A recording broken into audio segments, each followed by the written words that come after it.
পবিত্র ঈদুল আজহাকে কেন্দ্র করে মেহেরপুরের খামারিরা কোরবানির পশু প্রস্তুতে ব্যস্ত সময় পার করছেন।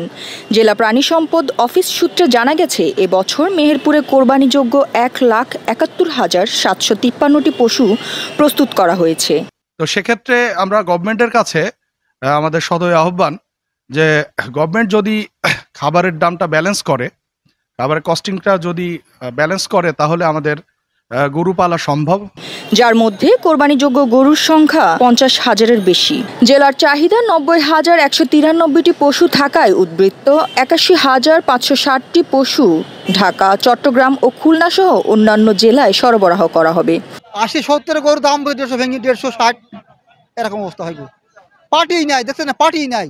খামারিরা জানান, গরু মোটা তাজাকরণে গম, ভুসি, ছোলা, খেসারি ও খৈল সহ দানাদার খাবার দেওয়া হচ্ছে। তবে পশু খাদ্য ও চিকিৎসা খরচ বেড়ে যাওয়ায় উৎপাদন ব্যয় বেড়েছে। তা সত্ত্বেও ঈদে ভালো দাম পেলে খরচ উঠে আসবে বলেই আশা রাখছেন তারা।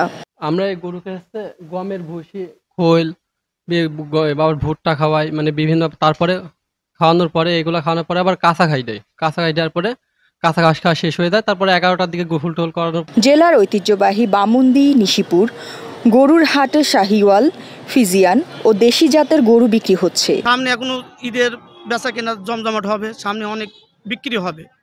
প্লাস বেচা কেনা গত শুক্রবারে ১৮০০-১৭০০ বিক্রি হয়েছে, আর আজকে এখনো ১৫00-১৬00 বিক্রি হওয়ার সম্ভাবনা। হাটের ইজারাদার ও স্থানীয় প্রশাসন ক্রেতা বিক্রেতাদের নিরাপত্তা নিশ্চিত করতে প্রয়োজনীয় ব্যবস্থা নিয়েছে। বড় কুরবানির হাট চলছে। এই কুরবানির হাটে আমরা প্রতিবারের ন্যায় এবারও কিন্তু আমাদের মেডিকেল টিম থাকবে।